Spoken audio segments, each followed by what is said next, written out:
Hello everyone, I am your educator Amit. I'll be teaching social studies, history, geography, economics and polity. आज की इस video lecture में हम लोग समझने वाले हैं फेडरलिज्म का मतलब क्या है। फेडरलिज्म एक ऐसा सिस्टम है जहां पे जो कॉन्स्टिट्यूशन की जो पावर है, जो कॉन्स्टिट्यूशन देश का कॉन्स्टिट्यूशन होता है, जो रूल बुक होता है देश का, ये जो कॉन्स्टिट्यूशन की जो पावर है वो यहाँ पे डिवाइड होती है।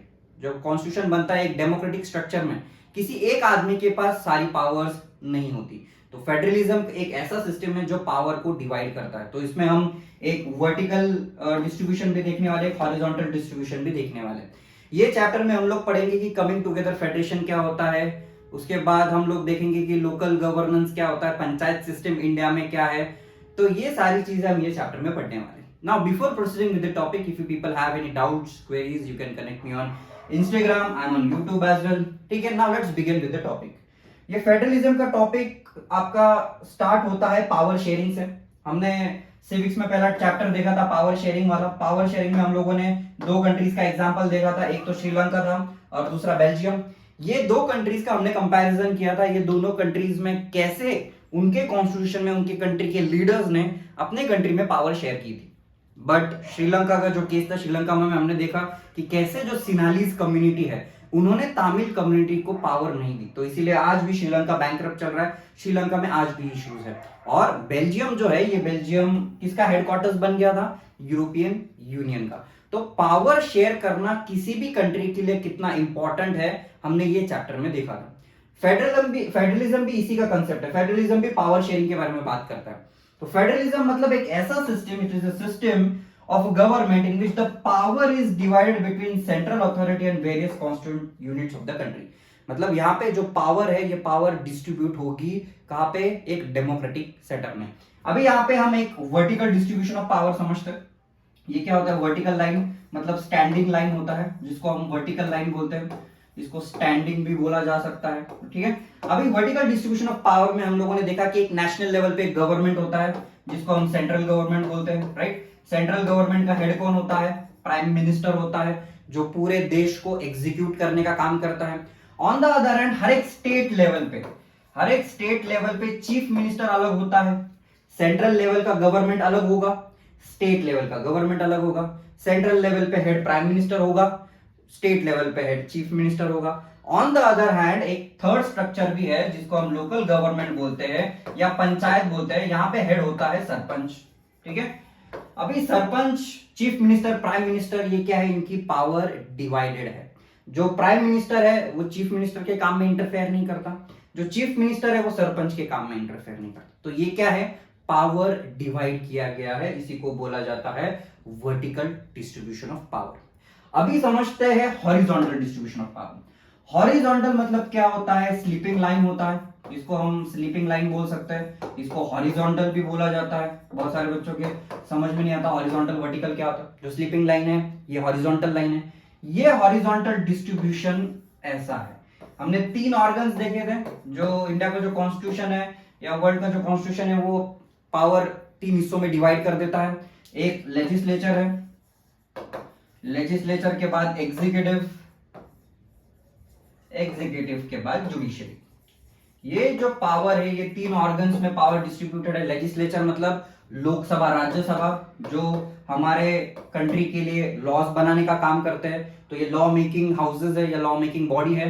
On the other hand executive मतलब क्या? जो देश को चला रहे हैं, जिसको हम मोदी एडमिनिस्ट्रेशन भी बोल सकते हैं। मोदी गवर्नमेंट, जो बीजेपी आज सरकार चला रही है, वो देश को चलाने का काम कर रहे हैं, एग्जीक्यूट करने का काम कर रहे हैं। On the other hand judiciary जो होता है, ये सुप्रीम कोर्ट, हाई कोर्ट होते हैं।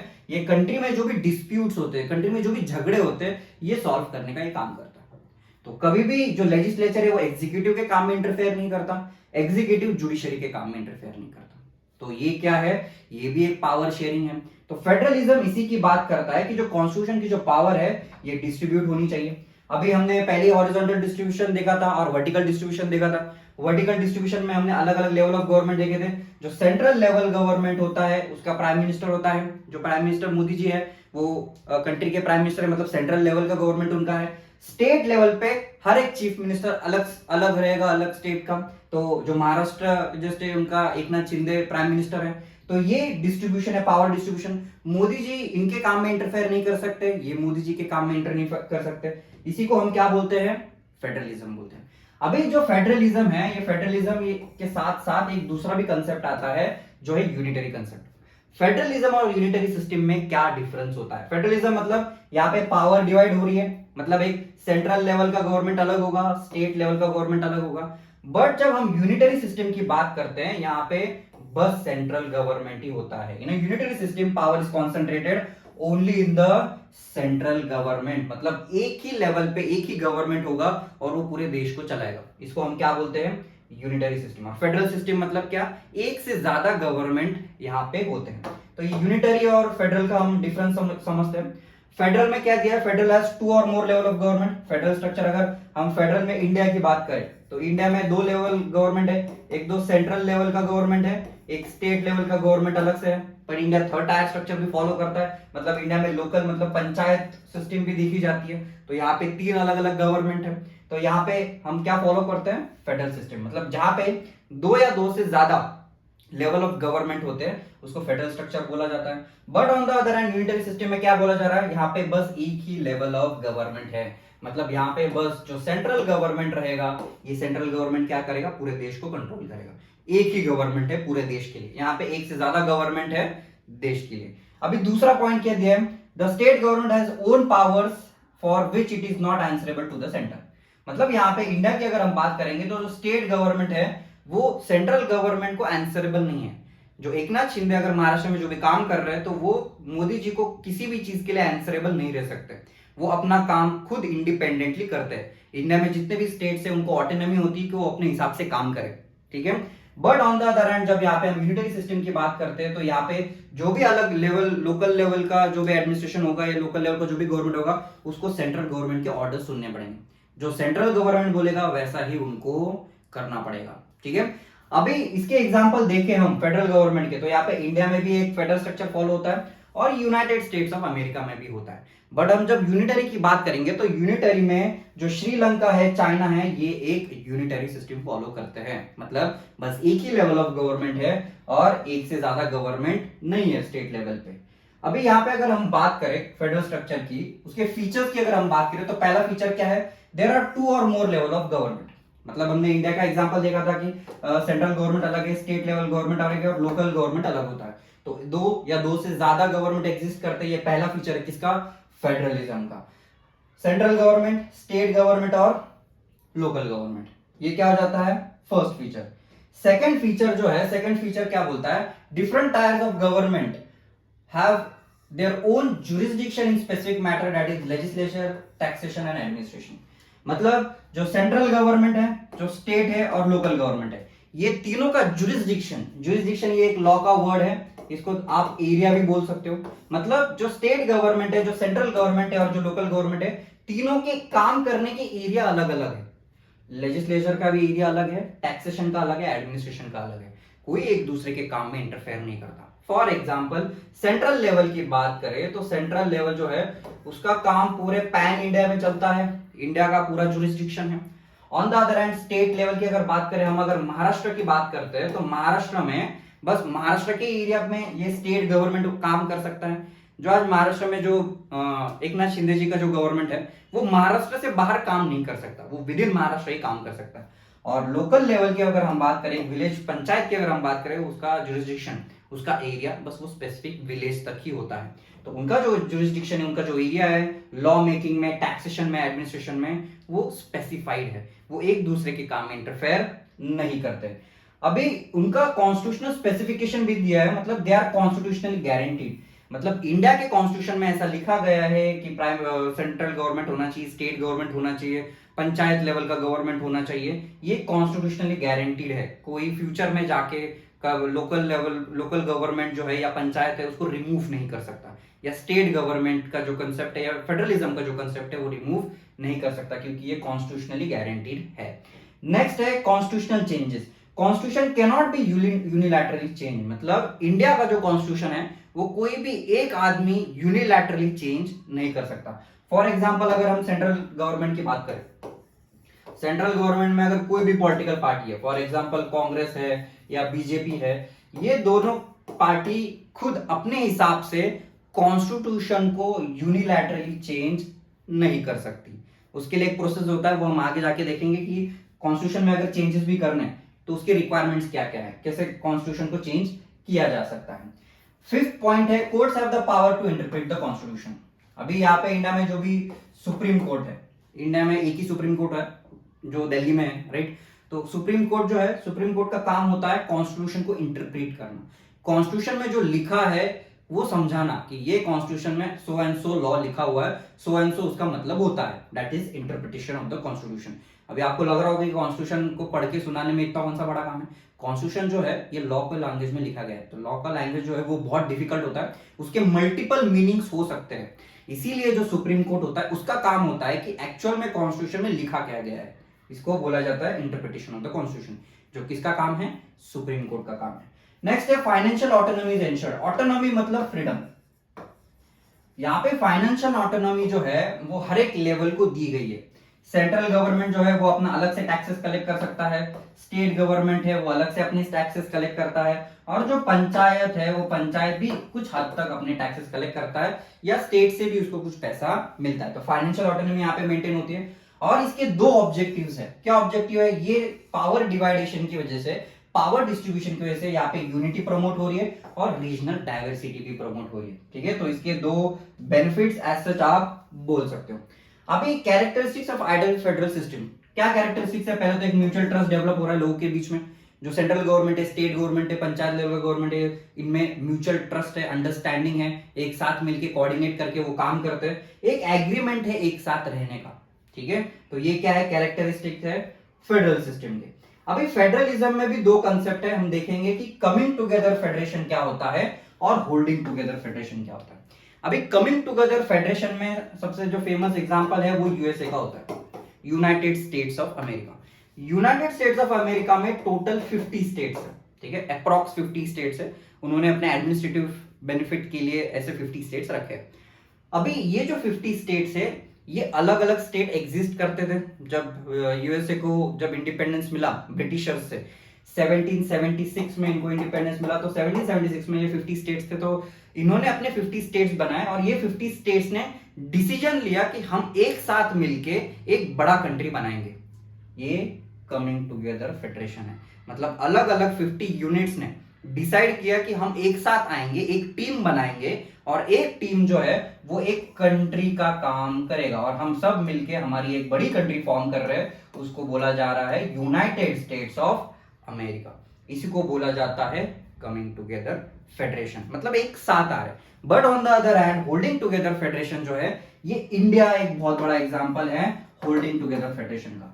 1947 में जैसे इंडिया को इंडिपेंडेंस मिला ब्रिटिशर्स से, तो इंडिया भी अलग अलग प्रोविंसेस में डिवाइडेड था, राइट। इंडिया में प्रिंसली स्टेट से अलग अलग राजा महाराजाओं के भी एरिया होते थे, पर जो सरदार वल्लभ भाई पटेल उन्होंने इंडिया को पूरा यूनाइट किया। मतलब इंडिया जो है वो अलग अलग स्टेट्स मिलके उन्होंने कोई एग्रीमेंट नहीं किया कि हम साथ में आते हैं, बस जो एक पावर था उसने अपने जो पावर है अपने अलग अलग प्रोविंसेस में डिवाइड किए, इसको बोला जाता है होल्डिंग टुगेदर फेडरेशन। तो होल्डिंग फेडरेशन मतलब एक large country decide to divide its power, मतलब एक बड़ा कंट्री जब अपनी खुद की पावर डिवाइड करता है अलग अलग स्टेट्स में, इसको होल्डिंग टुगेदर फेडरेशन बोला जाता है। तो इंडिया और बेल्जियम एक एग्जांपल है। अभी होल्डिंग टुगेदर और कमिंग टुगेदर फेडरेशन में हम लोग देख सकते हैं कि क्या डिफरेंस है। यूएसए में जो भी 50 स्टेट्स है, अगर ये 50 स्टेट्स में से एक भी स्टेट ने ऐसा डिसाइड कर लिया कि हमको यूनाइटेड स्टेट्स ऑफ अमेरिका में से बाहर निकलना है और हमको एक अलग से इंडिपेंडेंट कंट्री बनना है, तो यहाँ पे ये पॉसिबल हो सकता है। यूएसए का आज भी कोई भी स्टेट ये डिसाइड कर सकता है कि हम अलग से कंट्री बने, बट इंडिया में कोई भी स्टेट ऐसा नहीं बोल सकता कि हम फ्यूचर में जाके हमारा अलग से कंट्री बनाएंगे। इसी को बोला जाता है होल्डिंग टुगेदर फेडरेशन, ठीक है। तो ये डिफरेंस है कमिंग टुगेदर और होल्डिंग टुगेदर में। नेक्स्ट बात करते हैं इंडिया फेडरल स्ट्रक्चर की। 1947 में इंडिया को इंडिपेंडेंस मिला ब्रिटिशर्स से, तो 1947 में इंडिया और दो कंट्रीज का जन्म हुआ, जैसे एक इंडिया और पाकिस्तान। तो जब ब्रिटिशर्स ने इंडिया को छोड़ा, ब्रिटिशर्स इंडिया से बाहर निकले, तो उन्होंने सब जितने भी प्रिंसली स्टेट्स इंडिया में थे, प्रिंसली स्टेट्स मतलब क्या, जो राजा महाराजा जो 1947 के टाइम पे एग्जिस्ट करते थे, छोटे मोटे जो प्रिंसली स्टेट्स थे, जो राजा महाराजाओं के सामने ऐसा डिसीजन ब्रिटिशर्स ने रख दिया कि either you can become the part of India और you can become the part of Pakistan. मतलब आप चाहे तो इंडिया का भी हिस्सा बन सकते हैं और आप चाहे तो पाकिस्तान का भी हिस्सा बन सकते हैं। और एक तीसरा ऑप्शन इनके सामने रखा था सब राजाओं के सामने, आपको अगर चाहिए तो आप आपका एक इंडिपेंडेंट कंट्री बना सकते हैं। तो इसमें जम्मू कश्मीर है, हैदराबाद है, फिर उसके बाद जूनागढ़ है। ये जो 3 अलग अलग प्रिंसली स्टेट्स थे, इन्होंने इंडिया में और पाकिस्तान में जाने से मना कर दिया था। उन्होंने अपना एक इंडिपेंडेंट कंट्री मांगा था। हैदराबाद ने भी मांगा था, जम्मू कश्मीर में भी मांगा था। तो यहाँ पे ब्रिटिशर्स ने एक ऐसा गेम प्लान किया था कि जिससे कि इंडिया जो है एक बड़ा कंट्री ना बन पाए।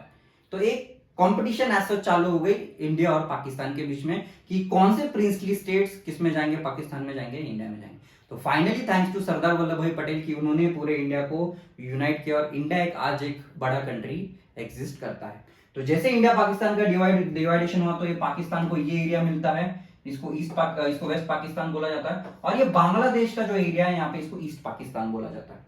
ठीक है, तो ये ऐसा डिवाइडेशन इंडिया का और पाकिस्तान का 1947 में हुआ था। तो यहाँ पे इंडिया और पाकिस्तान के केस आप लोग देख सकते हो। और बांग्लादेश जो है वो 1971 के बाद बांग्लादेश एक अलग से कंट्री बनता है। तो ईस्ट पाकिस्तान नाम की कोई कंसेप्ट आज एज सच एग्जिस्ट नहीं करती। उसके बाद बात करते हैं वर्टिकल डिवीजन ऑफ पावर। मैंने वर्टिकल डिवीजन के बारे में बताया था। वर्टिकल डिवीजन मतलब क्या, जो स्टैंडिंग लाइन होती है उसको हम वर्टिकल बोलते हैं। तो ये भी एक वर्टिकल लाइन ही है।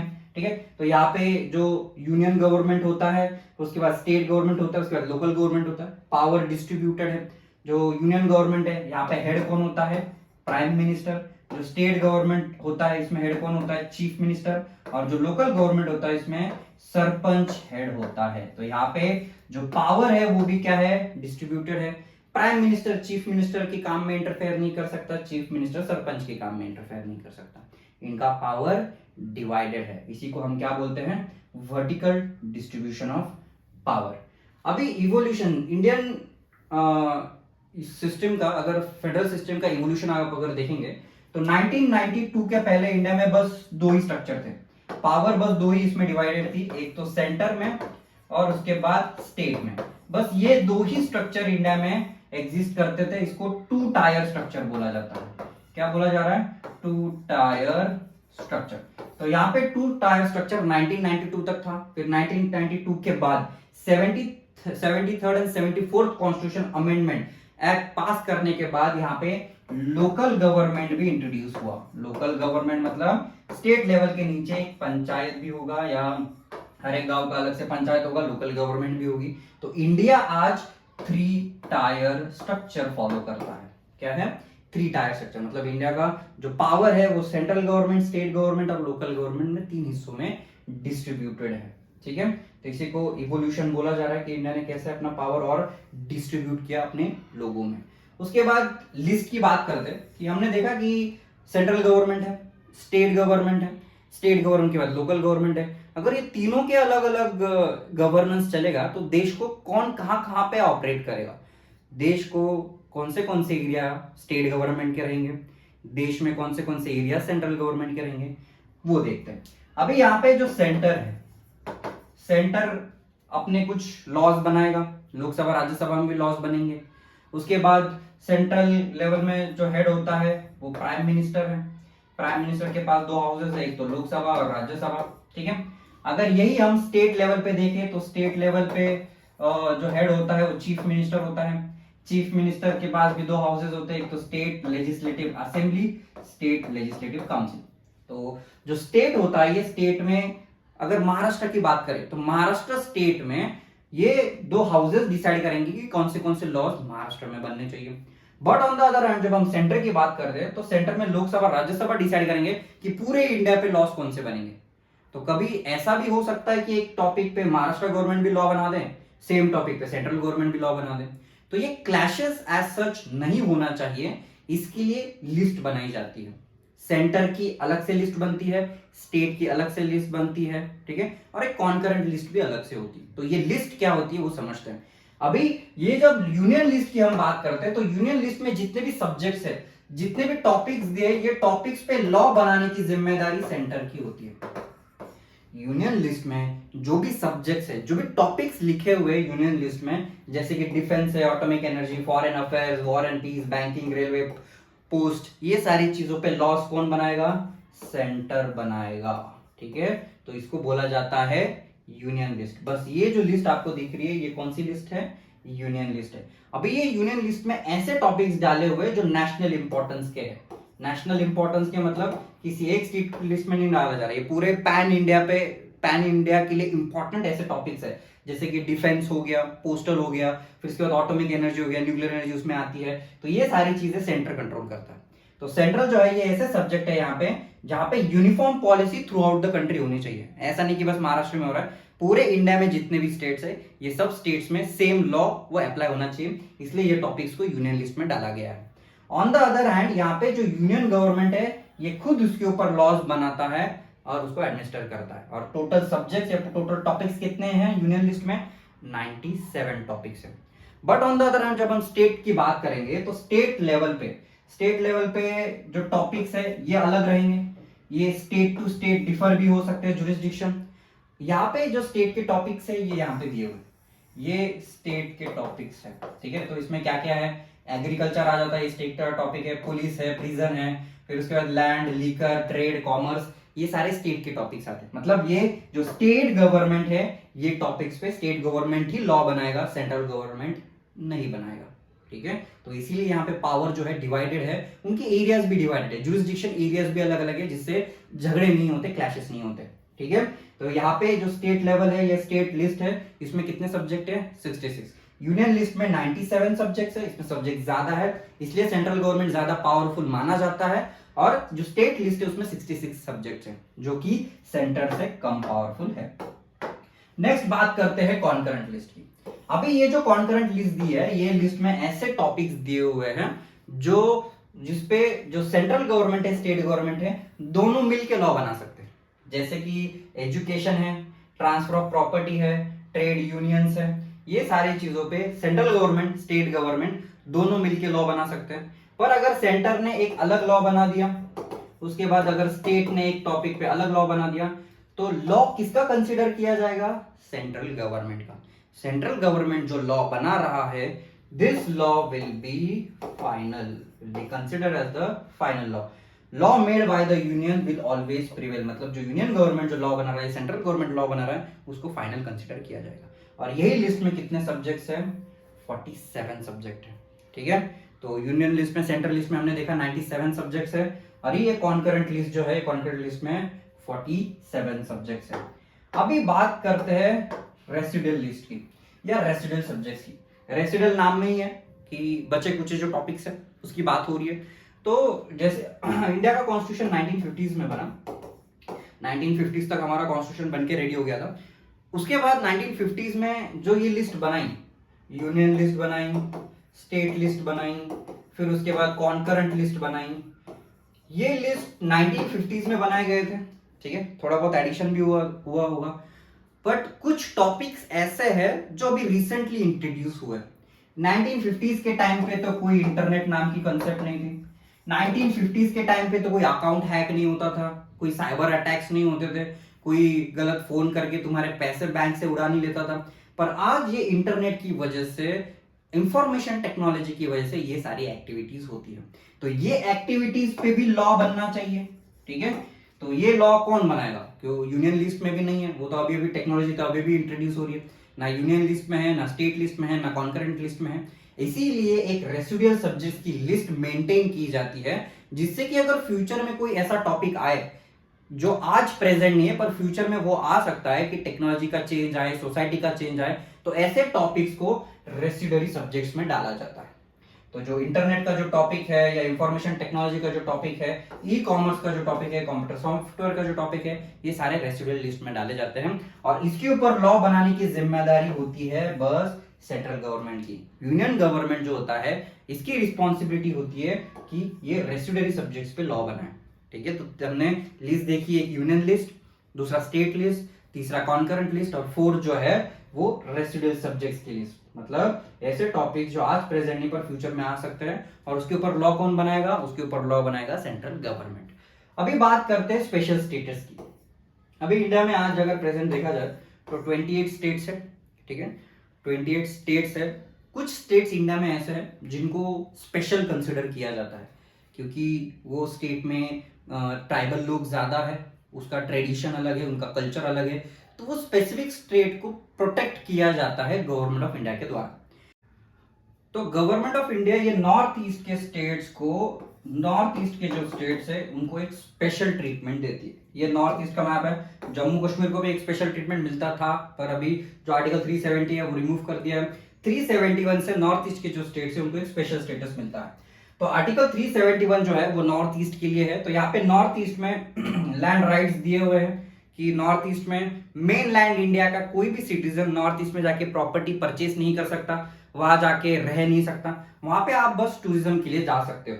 नॉर्थ ईस्ट में जो प्रेफरेंशियल एम्प्लॉयमेंट भी है, नॉर्थ ईस्ट में स्टेट्स में वहां के जो लोग हैं उनको प्रेफरेंशियल एम्प्लॉयमेंट वहां पे गवर्नमेंट जॉब्स में और अलग अलग जगह पे मिलता है। और यहाँ पे you can not buy land और house the north east states, क्योंकि नॉर्थ ईस्ट स्टेट्स में यहाँ पे ट्राइबल लोग ज्यादा है। अगर हम हमारे मेन लैंड इंडिया के जो लोग यहाँ पे अगर जाके रहने लग गए तो इनका कल्चर खत्म हो जाएगा, इसलिए गवर्नमेंट ऑफ इंडिया इनको प्रोटेक्शन देता है। In the same way Jammu Kashmir की भी बात करते हैं तो जम्मू कश्मीर को भी आर्टिकल 370 के हिसाब से एक स्पेशल स्टेटस मिलता था। जम्मू कश्मीर का अपना अलग से एक खुद का कॉन्स्टिट्यूशन भी था, मतलब इंडिया का कॉन्स्टिट्यूशन अलग होता था और जम्मू कश्मीर का कॉन्स्टिट्यूशन, उनका रूल बुक अलग हुआ करता था। उसके बाद जम्मू कश्मीर का फ्लैग भी अलग था, और कोई भी इंडिया का लॉ, इंडिया के जो लोकसभा राज्यसभा कोई भी लॉ इंडिया में पास करते थे तो जब तक वहां की जम्मू कश्मीर की स्टेट असेंबली उनके स्टेट में वो लॉ अप्रूव नहीं करती तब तक जम्मू कश्मीर में वो लॉ एप्लीकेबल नहीं होता था। इसलिए और यहाँ पे जो परमानेंट रेसिडेंट्स है जम्मू कश्मीर के, बाहर से इंडिया के या मेन स्ट्रीम इंडिया से कोई भी जम्मू कश्मीर में ना प्रॉपर्टी परचेज कर सकता था ना जमीन परचेज कर सकता। तो ये स्पेशल ट्रीटमेंट जो था ये गवर्नमेंट ऑफ इंडिया किसको देता था, अलग अलग स्टेट्स को। अभी इंडिया में यूनियन टेरिटरीज भी है। यूनियन टेरिटरीज ऐसी जगह होते हैं जिनको स्टेट का दर्जा नहीं दिया जा सकता, क्योंकि ये जगह इतनी छोटी है, पॉपुलेशन वहां पे इतनी कम है कि उसको हम स्टेट कंसिडर नहीं कर सकते। ठीक है, तो इसी को क्या बोला जाता है, यूनियन टेरिटरीज। अभी यूनियन टेरिटरी को पूरा एडमिनिस्ट्रेशन होता है सेंट्रल गवर्नमेंट के पास। ठीक है, सेंट्रल गवर्नमेंट जो होती है वो खुद वहां पे एडमिनिस्ट्रेशन चलाती है। They are too small to become an independent state and that's why they are called as union territory. तो यूनियन टेरिटरी के जो एग्जांपल है अंडमान निकोबार आप देख सकते हो, पर यूनियन टेरिटरी में और एक थोड़ा बहुत डिफरेंस है, आप लोग देख सकते हो। दिल्ली जो है ये भी एक यूनियन टेरिटरी है। अगर हम दिल्ली की बात करें तो दिल्ली भी एक यूनियन टेरिटरी है, पर दिल्ली में चीफ मिनिस्टर है अब तक अरविंद केजरीवाल है। ठीक है, आप आम आदमी पार्टी जो है अपना गवर्नमेंट वहां पे दिल्ली में चला रही है। तो एक यूनियन टेरिटरी होने के बाद भी यहाँ पे एक चीफ मिनिस्टर कैसे है। ऑन द अदर हम पुडुचेरी की भी बात करेंगे तो सेम यहाँ पे क्या है, अलग गवर्नमेंट है। चंडीगढ़ की भी बात करेंगे तो यहाँ पे भी गवर्नमेंट है। अभी कुछ जगह ऐसे हैं जहाँ पे पॉपुलेशन ज्यादा है और वो लोकेशन का इंपॉर्टेंस होने के कारण वहां पे गवर्नमेंट भी है और उसको यूनियन टेरिटरी भी कंसीडर किया जाता है। ठीक है, तो यूनियन टेरिटरी जो है अगर सिंपल टर्म्स में देखो तो यूनियन टेरिटरी का पूरा एडमिनिस्ट्रेशन सेंट्रल गवर्नमेंट चलाता है, पर कुछ यूनियन टेरिटरी ऐसे है जहां पे एक स्टेट लेवल जैसा एक गवर्नमेंट भी हो सकता है। ठीक है, नेक्स्ट बात करते हैं कि अगर आपको कॉन्स्टिट्यूशन चेंज करना है, ठीक है, इंडिया की बात करेंगे तो इंडिया में अगर आपको इंडिया का कॉन्स्टिट्यूशन चेंज करना है तो उसके क्या क्या स्टेप्स हो सकते हैं। पहला स्टेप जो है पार्लियामेंट्री अप्रूवल चाहिए। कैसा पार्लियामेंट्री अप्रूवल चाहिए, पार्लियामेंट में एक तो पहले दो हाउसेस है, एक लोकसभा और दूसरा राज्यसभा। लोकसभा में 543 मेंबर्स है, राज्यसभा में 245 मेंबर्स है। अभी आपको अगर फॉर एग्जांपल कोई इंडिया का कॉन्स्टिट्यूशन का कोई स्पेसिफिक लॉ चेंज करना है, जैसे कि अगर हम बात करें जीएसटी की, कि अगर पहले जो पुराना ओल्ड टैक्स सिस्टम था इंडिया में वो हटा के इंडियन गवर्नमेंट ने जीएसटी इंट्रोड्यूस किया, तो ये कॉन्स्टिट्यूशन में भी बहुत बड़ा चेंज था। तो आपको अगर एक जीएसटी इंट्रोड्यूस करना है, कॉन्स्टिट्यूशन में यहाँ पे चेंज लाना पड़ेगा। तो ये चेंज कैसे लाया जा सकता है, पहले तो लोकसभा में कितने मेंबर्स है, 543 मेंबर्स। तो ये जीएसटी का जो बिल है वो लोकसभा में इंट्रोड्यूस होगा, तो 543 मेंबर्स ये बिल पे डिबेट करेंगे, डिस्कस करेंगे। ठीक है, कि जीएसटी इंट्रोड्यूस करना चाहिए कि नहीं करना चाहिए, उसमें क्या फायदा इंडिया का हो सकता है, पुराना जो टैक्स सिस्टम है उसमें क्या गलतियां है, कैसा एक अच्छा डिसीजन इंडिया का हो सकता है, इसके ऊपर पूरा डिबेट डिस्कस किया जाता है। फिर लोकसभा में इसी टॉपिक को लेके वोटिंग होती है, तो ज्यादा मेंबर्स ने इसको वोट कर दिया तो ये सेम बिल कहा जाता है, राज्यसभा में जाता है। अगेन राज्यसभा में 245 मेंबर्स हैं, तो ये 245 मेंबर्स वापस डिबेट करेंगे, वापस डिस्कस करेंगे, और ये डिबेट डिस्कशन के बाद वापस देखा जाएगा कि जीएसटी सच में इंट्रोड्यूस करना चाहिए कि नहीं करना चाहिए, उसके प्रो एंड कॉन्स क्या होंगे। फिर फाइनली राज्यसभा में भी वापस यहाँ पे वोटिंग होती है, और ये वोटिंग होने के बाद ये बिल क्या होता है, ये बिल यहाँ पे बस 2 हाउसेस में पास होता है। ये 2 हाउसेस में पास होने के बाद इसको इंडिया में 28 स्टेट्स है, तो ये सारे 28 स्टेट्स जो है, ये 28 स्टेट्स बिल को रेटिफाई करेंगे। मतलब जितने भी स्टेट्स है, ये स्टेट में 2 हाउसेस होते हैं, एक state legislative assembly, state legislative council. ये दोनों हाउसेस में भी मोर देन 50% ऑफ स्टेट्स ने अगर वोटिंग या ये चेंज के लिए, कॉन्स्टिट्यूशनल चेंज के लिए हाँ बोल दिया, तो कॉन्स्टिट्यूशन चेंज हो सकता है। तो आप लोग देख सकते हो कि जो कॉन्स्टिट्यूशन का एक भी प्रोविजन आपको चेंज करना है तो उसके लिए बहुत लंबा प्रोसीजर है। सीधा 28 जो स्टेट्स है उनके यहाँ पे भी ये बिल पास करना पड़ता है, तभी कॉन्स्टिट्यूशन चेंज किया जा सकता है। तो कॉन्स्टिट्यूशन चेंज करने का कोई प्रोसेस इजी एज सच नहीं है। Change in the constitution, constitution foundation, sharing the power between the union and the state government is basic structure of the constitution. अभी basic structure of the constitution क्या होता है, ठीक है, तो ये बात शुरू होती है इंदिरा गांधी के टाइम से। इंदिरा गांधी जो है, इन्होंने इंडिया में इमरजेंसी इंपोज कर दिया था।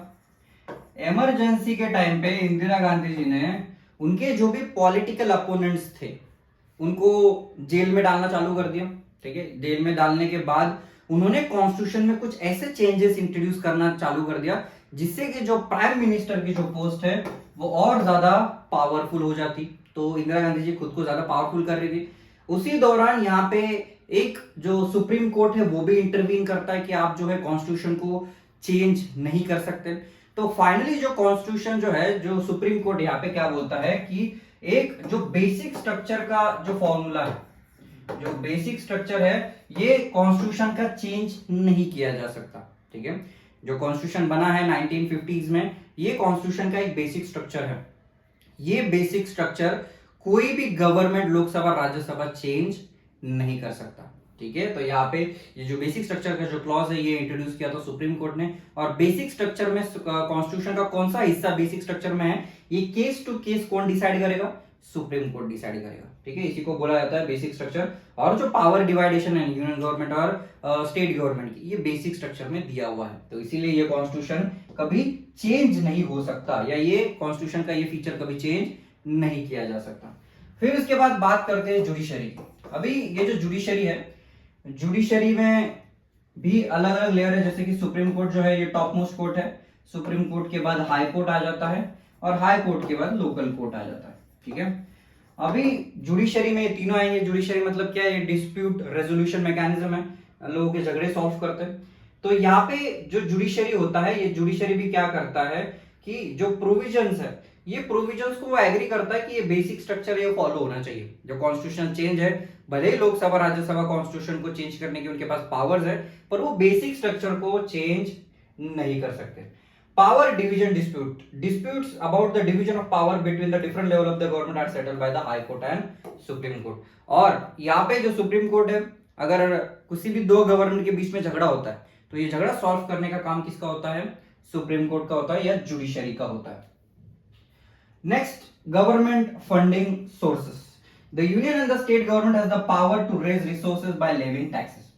अभी जो यूनियन गवर्नमेंट है, मतलब यहाँ पे सेंट्रल गवर्नमेंट बोला जा रहा है, ये सेंट्रल गवर्नमेंट और ये स्टेट गवर्नमेंट, ये दोनों अपने टैक्सेस अलग से रेज कर सकते हैं, क्योंकि उनको, कोई भी गवर्नमेंट है उसको तो टैक्सेस चाहिए, उनको तो पैसा चाहिए। बिना पैसे के वो कोई भी वेलफेयर स्कीम या डेवलपमेंट नहीं कर सकते। तो यहाँ पे गवर्नमेंट के पास एक खुद का ऑटोनॉमी होता है टैक्सेस जमा करने का, लेवी करने का, राइट। तो यहाँ पे जो गवर्नमेंट होती है वो अपने अपने टैक्सेस कलेक्ट करते हैं, ठीक है।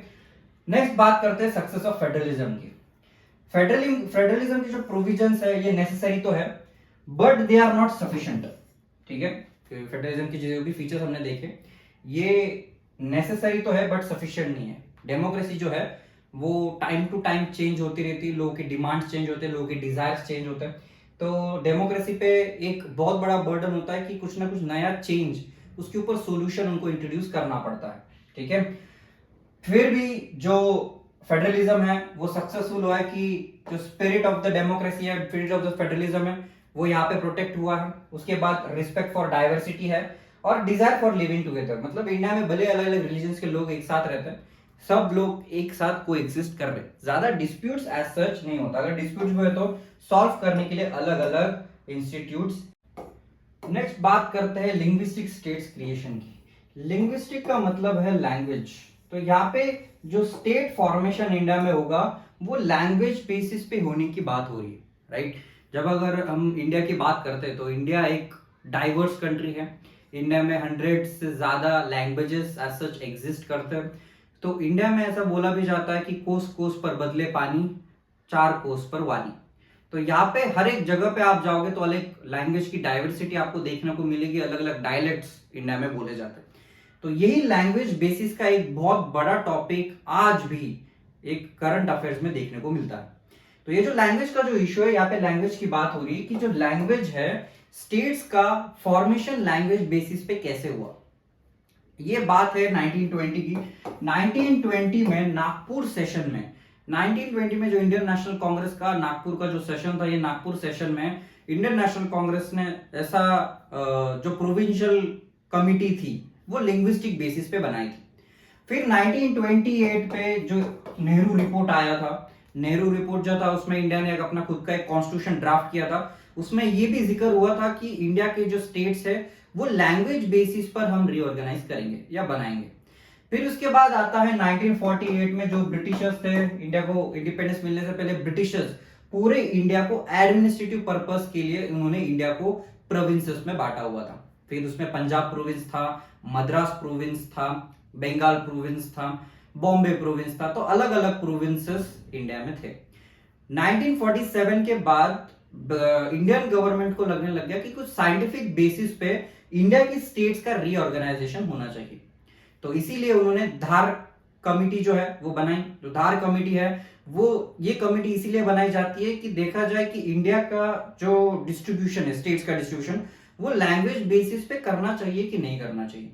तो जो धार कमिटी है वो अपना रिपोर्ट पेश करती है। तो रिपोर्ट में ऐसा बोला जाता है कि इंडिया का जो डिस्ट्रीब्यूशन है वो लैंग्वेज के बेसिस पर बिल्कुल नहीं होना चाहिए, क्योंकि अगर लैंग्वेज के बेसिस पर इंडिया का डिस्ट्रीब्यूशन हुआ तो इंडिया पाकिस्तान का जैसे डिवाइडेशन होगा, in the same way India के स्टेट्स का भी डिवाइडेशन होता चला जाएगा।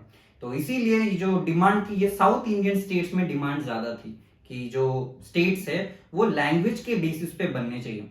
तो यहाँ पे साउथ इंडियन के states they were not satisfied with the report of the Dhar committee.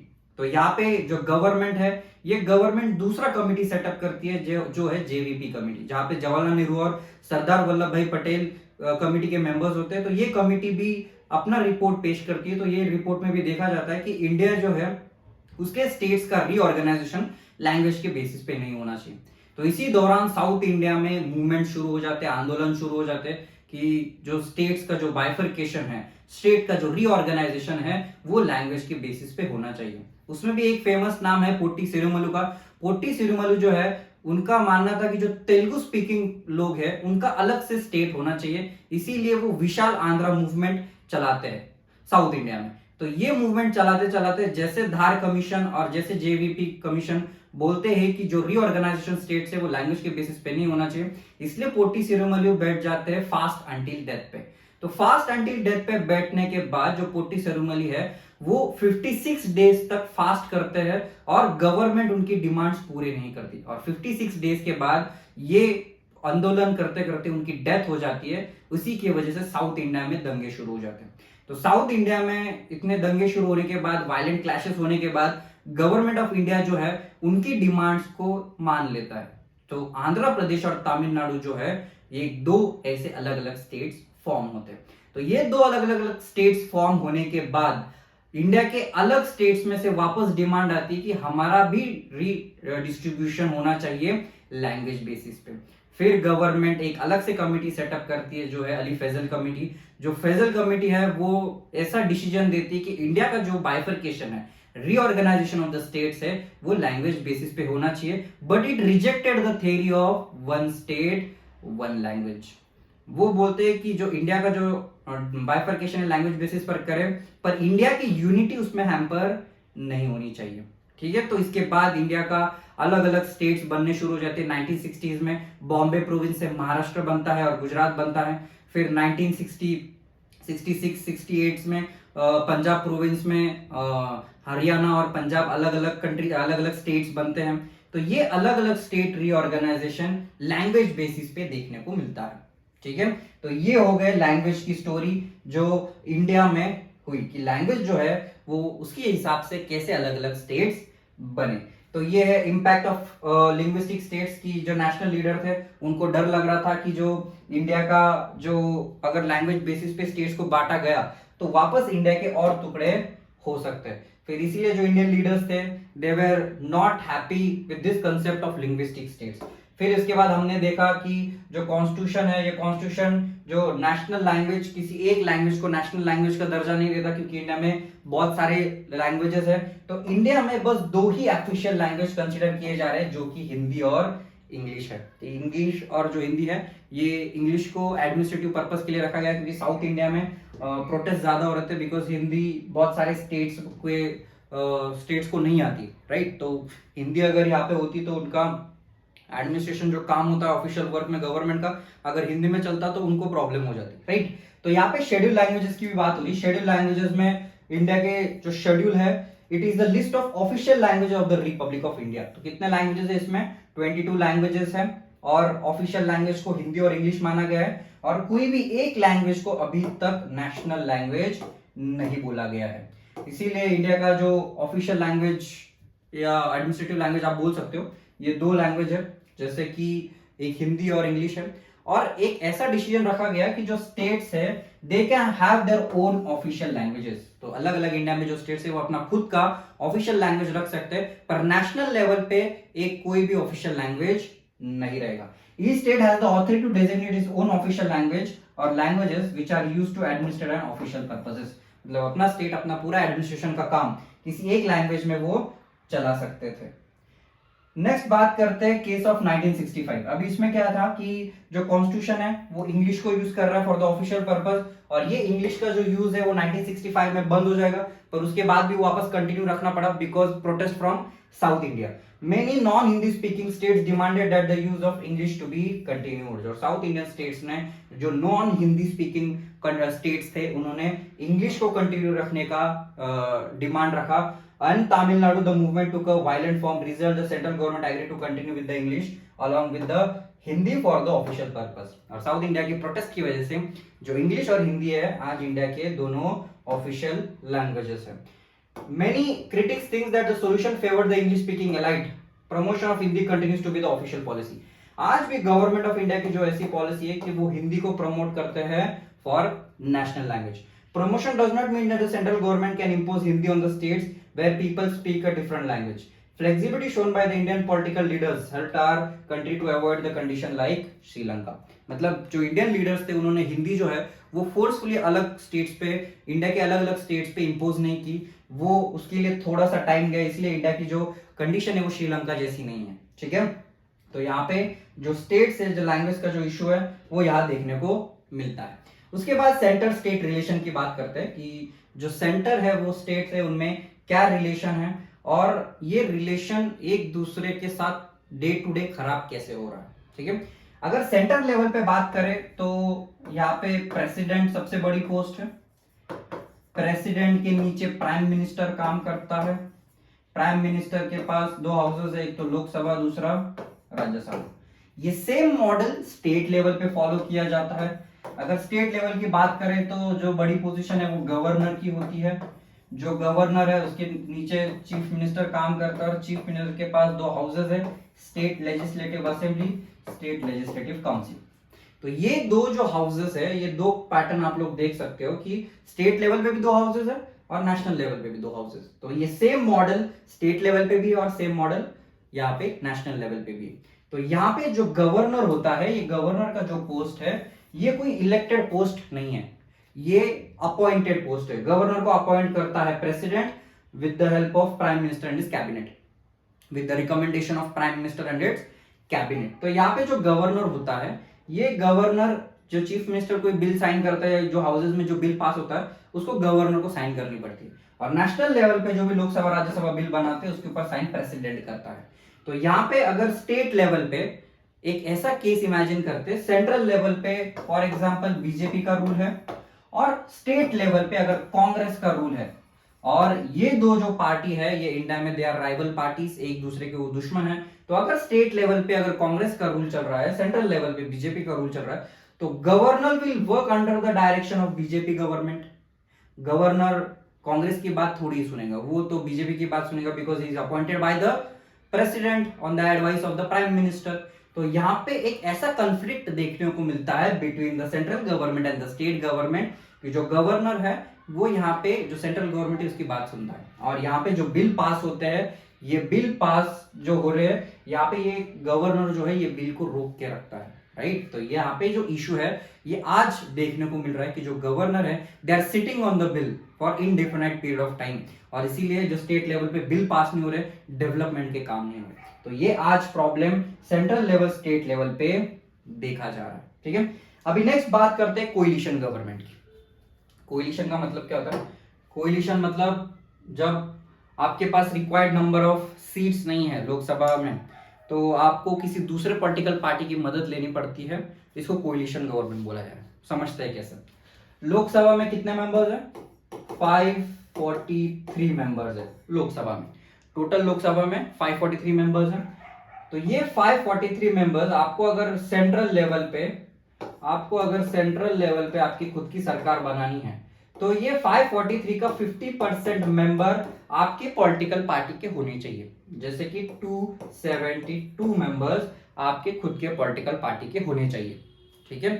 तभी आप सेंट्रल लेवल पे अपनी सरकार बना सकते हैं और आपका पार्टी का प्राइम मिनिस्टर वहां पे रहेगा। पर अगर फॉर एग्जांपल किसी इलेक्शन में अगर एक पॉलिटिकल पार्टी को 272 मेंबर्स उनके इलेक्ट नहीं होते, तो वहां पे एक पॉलिटिकल पार्टी दूसरे पॉलिटिकल पार्टी की मदद लेके फिर अपनी सरकार बनाती है। तो इसी को हम क्या बोलते हैं? Coalition government. और यहाँ पे जो कोएलिशन गवर्नमेंट है आप आज प्रेजेंट में देख सकते हो, जो बीजेपी गवर्नमेंट है उसका आज कोएलिशन गवर्नमेंट है। ये कोएलिशन गवर्नमेंट से कुछ बेनिफिट्स देखने को मिलते हैं। कोएलिशन गवर्नमेंट में एक जो पॉलिटिकल पार्टी है उसको दूसरे छोटे पॉलिटिकल पार्टीज की हेल्प लेनी पड़ती है, मदद लेनी पड़ती है, ठीक है। तो ये जो छोटे पॉलिटिकल पार्टीज है उनको एक चांस मिल जाता है सेंट्रल गवर्नमेंट में काम करने का, रूल बनाने का, लॉ बनाने का, या गवर्नमेंट के लिए काम करने का एक अच्छी अपॉर्चुनिटी यहाँ पे उनको मिलती है। मतलब अगर दूसरे छोटे पॉलिटिकल पार्टीज अगर यहाँ पे काम कर रहे हैं और उन्हें कोएलिशन गवर्नमेंट में यहाँ पे अपना सरकार बनाई है, तो यहाँ पे उनका भी जो बड़ी पॉलिटिकल पार्टी है उनको सुनना पड़ेगा, ठीक है। तो यहाँ पे पहला है new culture of power sharing एक डेवलप हो जाता है कोएलिशन गवर्नमेंट में। कोई भी एक पॉलिटिकल पार्टी अपने हिसाब से मनमानी नहीं करती, उसको दूसरे पार्टी का भी सुनना पड़ता है। ऑन द अदर हैंड जो सुप्रीम कोर्ट है उसने भी इसके लिए सपोर्ट किया है कि जो कोएलिशन गवर्नमेंट है वो बनाई जा सकती है, बल्कि जो पावर शेयरिंग है ये मैकेनिज्म और ज्यादा बेनिफिशियल एक डेमोक्रेटिक कंट्री के लिए होता है। नेक्स्ट बात करते हैं डिसेंट्रलाइजेशन। डिसेंट्रलाइजेशन मतलब क्या कि जो पावर है वो लोकल लेवल तक या लोकल गवर्नमेंट तक भी देना, दैट इज डिसेंट्रलाइजेशन। तो डिसेंट्रलाइजेशन में हम लोगों ने देखा कि नेशनल लेवल का गवर्नमेंट अलग है, स्टेट लेवल का गवर्नमेंट अलग है, और लोकल लेवल का मतलब विलेज लेवल का यहाँ पे अलग रहेगा। तो पावर जो है वो लोअर लेवल तक डिस्ट्रीब्यूट की गई है, इसी को हम क्या बोलते हैं? Decentralisation of power. Decentralisation brings government closer to the people. जो डिसेंट्रलाइजेशन इसके वजह से जो लोग हैं वो गवर्नमेंट के करीब आते हैं। उसके बाद it enhances the participation in decision making.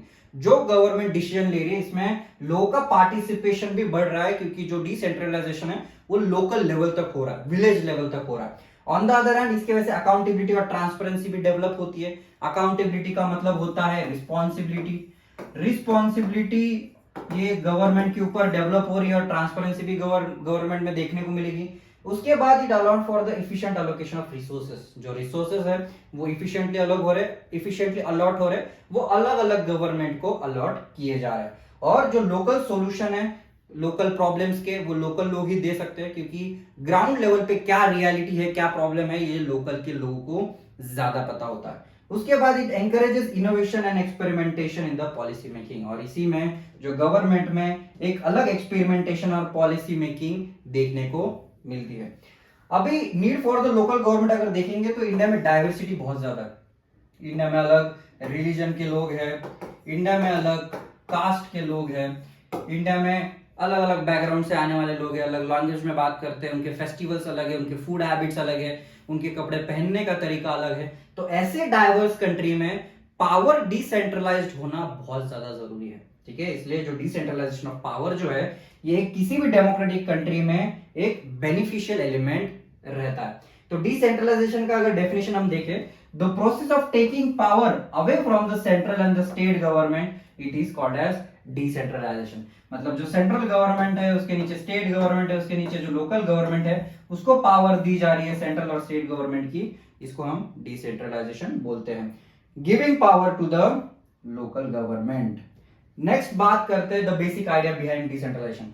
Local self government है, इसकी वजह से लोगों का पार्टिसिपेशन बढ़ता है, जो प्रॉब्लम्स है ये लोकल लेवल पे बहुत अच्छी से सॉल्व होते हैं, क्योंकि लोकल लोगों को उनके प्रॉब्लम्स उनसे बेहतर किसको पता होंगे, और वो सॉल्यूशन भी उनके पास ही होता है। People at the local level have better ideas and where to spend money, और लोकल लोगों को उनके प्रॉब्लम्स के जो सॉल्यूशन है उनको ही पता होता है, और उनका प्रॉब्लम जो है उनके नए आइडियाज से वो सॉल्व कर सकते हैं, और पैसा उनके एरिया में कैसा यूज करना है ये भी उनको अच्छे से पता होता है। तो कंडीशन जो 1992 के पहले अगर इंडिया की हम देखेंगे तो 1992 के पहले इंडिया में जो स्टेट गवर्नमेंट था वो डायरेक्टली कंट्रोल करता था विलेजेस को, इलेक्शंस भी रेगुलरली कभी होते नहीं थे, लैक ऑफ ऑटोनॉमी थी, मतलब फ्रीडम एज सच जो विलेज लेवल थे उनमें नहीं था, they lack real power and resources, मतलब उनके पास ना पावर्स थी ना ऑथोरिटी थी ना रिसोर्सेज थे, पैसे भी नहीं थे। Local government did not have any powers resources of their own, thus there was little decentralization। तो 1992 के पहले इंडिया में बहुत कम डिसेंट्रलाइजेशन था। पर 1992 की अगर बात करेंगे, 1992 के बाद के चेंजेस की बात करेंगे, तो यहाँ पे जो इलेक्शंस थे ये लोकल गवर्नमेंट के कॉन्स्टिट्यूशनली मैंडेटरी कर दिया गया, मतलब कॉन्स्टिट्यूशन में ही लिखा गया, 73 74 कॉन्स्टिट्यूशन अमेंडमेंट बनाया गया जिसमें जो इलेक्शंस है ये रेगुलरली कंडक्ट करने पड़े। जो सीट्स थी वो सीट्स रिजर्व रखी गई बैकवर्ड कास्ट के लोगों के लिए, शेड्यूल कास्ट, शेड्यूल ट्राइब, और वुमेन्स के लिए भी 1/3 of the positions were reserved, किसमें, लोकल गवर्नमेंट में। स्टेट इलेक्शन कमीशन जो है ये स्टेट इलेक्शन कमीशन बनाया गया जो पंचायत लेवल पे म्युनिसिपल इलेक्शंस पे ये इलेक्शंस कंडक्ट कराएगा, और यहाँ पे जो पावर है और रेवेन्यू शेयरिंग जो है ये लोकल गवर्नमेंट को देना, पैसे देना, रिसोर्सेज देना, ऑथोरिटी देना, ये कॉन्स्टिट्यूशन ने कंपलसरी कर दिया, ठीक है। तो ये 1992 के बाद चेंजेस ये लोकल लेवल पे हुए। फिर उसके बाद अगर लोकल लेवल पे आप लोग देखो तो 3 टायर स्ट्रक्चर है इसमें भी, ठीक है। तो 3 टायर में पहले ग्राम पंचायत है, ब्लॉक पंचायत है और जिला परिषद है, ठीक है। तो ये स्ट्रक्चर को हम समझते हैं कि ये ब्लॉक, जिला परिषद, ये ब्लॉक और ग्राम पंचायत क्या होता है, ठीक है। अभी यहाँ पे अगर हम बात करें लोकल लेवल की, तो लोकल लेवल में सबसे पहले यहाँ पे पंचायती राज। पंचायती राज में जो छोटा सा विलेज होता है, ठीक है, एक विलेज है, ये विलेज का एक पंचायत होता है, ठीक है। तो एक विलेज में एक पंचायत होता है तो 5 लोग पंच होते हैं, वो विलेज पंचायत में विलेज का काम करते हैं। ऑन द अदर हैंड अगर एक बड़े डिस्ट्रिक्ट की बात करें तो उसमें बहुत सारे विलेजेस हो सकते हैं, ठीक है। अभी यहाँ पे जो पंचायत है, मतलब एक विलेज लेवल पे एक पंचायत होती है, और अगर एक डिस्ट्रिक्ट में बहुत सारे ऐसे विलेजेस हैं तो यहाँ पे एक डिस्ट्रिक्ट में अगर हम ये विलेजेस का ऐसा ग्रुप कर दे तो इसको पंचायत समिति बोला जाता है। क्या बोला जाता है? पंचायत समिति। और यहाँ पे एक जो विलेज है यहाँ पे पंचायत रहेगी, ये 2 या 3 विलेजेस या उससे भी ज्यादा विलेजेस का एक कॉम्बिनेशन होता है, उसको पंचायत समिति बोला जाता है। और एक पूरे पंचायत समिति और ब्लॉक भी बोला जाता है, राइट। और ये पूरे विलेज या पूरे डिस्ट्रिक्ट लेवल पे अगर हम बात करेंगे तो यहाँ पे होता है जिला परिषद, ठीक है। ये अलग अलग बाइफरकेशन है, पहले देखते हैं पंचायत राज का। पंचायत समिति, पंचायत राज, एक स्पेसिफिक विलेज पे हमने क्या देखा था कि स्पेसिफिक अगर जो विलेज है वहां पे एक पंचायत होती है। पंच मतलब 5 मेंबर्स होते हैं जो पूरे गांव को चलाने का काम करते हैं। ईच विलेज और group of villages in some states has a gram panchayat, ठीक है। एक विलेज की एक ग्राम पंचायत होती है, ग्रुप मिला के भी एक से ज्यादा विलेजेस की भी एक पंचायत हो सकती है। A council consisting of several ward members often called as panch and president और सरपंच। जो काउंसिल, जो बॉडी यहाँ पे जो काम करती है इसको पंच बोला जाता है, मतलब 5 लोग होते हैं गांव के जो इलेक्टेड लोग होते हैं। Members are directly elected by the adult population, और इसके जो मेंबर्स है ये यहाँ के पॉपुलेशन से डायरेक्टली इलेक्ट होते हैं। नेक्स्ट बात करते हैं पंचायत समिति की। हमने देखा था कि दो या दो से ज्यादा जो पंचायत होते हैं उनको मिला के एक पंचायत समिति बनाई जाती है। A few पंचायत और group together to form a panchayat samiti और ब्लॉक मंडल। ये पंचायत समिति को ब्लॉक और मंडल भी बोला जाता है। The members of the representative body are elected by the panchayat members in that area। और ये representative body जो है ये पंचायत members इलेक्ट करते हैं उसके एरिया के। All the panchayat samitis and mandals in a district together constitute the zila parishad. और जितने भी पंचायत है, पंचायत समितिज है, मंडल्स है, ये सब मिला के इनको क्या बोला जा रहा है? जिला परिषद बोला जा रहा है। ठीक है। Most members of the zila परिषद आर इलेक्टेड। और जो जिला परिषद के जो मेंबर्स होते हैं वो भी इलेक्टेड होते हैं। इसके मेंबर्स होते हैं एमपी, एमएलए एंड और other officials of the district. ये इसके क्या होते हैं? मेंबर्स होते हैं। अभी नेक्स्ट बात करते हैं म्युनिसिपैलिटीज की। अभी बड़े बड़े टाउन्स पे, बड़े बड़े सिटीज पे म्युनिसिपैलिटीज होती है। फॉर एग्जांपल अगर हम पुणे की बात करेंगे तो पुणे म्युनिसिपल कॉर्पोरेशन है। ठीक है, तो बड़े सिटीज की यहाँ पे बात हो रही है। Both municipalities and municipal corporation controlled by the elected bodies consisting of people representatives. यहाँ पे ये इलेक्टेड बॉडी होती है, जो पीपल्स के रिप्रेजेंटेटिव होते हैं वो यहाँ पे डिसीजन लेते हैं। और इसका जो चेयरपर्सन होता है इसको क्या बोला जाता है? मेयर बोला जाता है। तो सिटी लेवल पे यहाँ पे इसको मेयर बोला जा रहा है। तो conclusion at the end of the day हम अगर लोकल गवर्नमेंट का देखेंगे तो क्या है? The 73rd and 74th Constitutional Amendment provide a robust framework for पंचायती राज। जो इंडिया में 73rd और 74th Constitutional Amendment पास हुए थे, इसकी वजह से जो लोकल गवर्नमेंट है उसको कुछ पावर्स मिली थी, ऑटोनॉमी मिली थी और थ्री टायर स्ट्रक्चर इंडिया में बना था। This new system enable greater participation and accountability. और यही न्यू सिस्टम की वजह से ज्यादा लोग गवर्नेंस में पार्टिसिपेट कर पा रहे हैं और इसकी वजह से अकाउंटेबिलिटी, रिस्पॉन्सिबिलिटी भी बढ़ गई। नेक्स्ट बात करते हैं the key challenges include achieving financial autonomy for the local bodies, building capacity in local institution and effective devolution. मतलब आज भी चैलेंजिंग है, कुछ स्टेट्स में आज भी पंचायत या विलेज लेवल तक जो ऑटोनॉमी है वो नहीं मिल रही है, ऑथोरिटी नहीं मिल रही है या पैसा नहीं मिल रहा है अपने डेवलपमेंट पर्पस के लिए। ये आज के डेट में भी ये पंचायत सिस्टम जो है भले लॉ बन गया है पर आज भी थोड़ा बहुत चैलेंजिंग है। As India move forward, the role of the local self-government will be crucial in addressing local needs। मतलब जो local government का जो रोल है आज भी वो local needs, fostering inclusive growth and deepening democratic value, ये देने में कई जगह पे बहुत सारे स्टेट्स में ये नाकामयाब रहे। तो ये जो पंचायत राज है कुछ जगह पे बहुत सक्सेसफुली चल रहा है पर कुछ जगह पे वो सही से काम नहीं कर रहा है। ठीक है, that's all for today's lecture. If you people have any doubts, queries, you can connect me on Instagram, I am on YouTube as well. ठीक है, नेक्स्ट लेक्चर में मिलते हैं। Bye bye.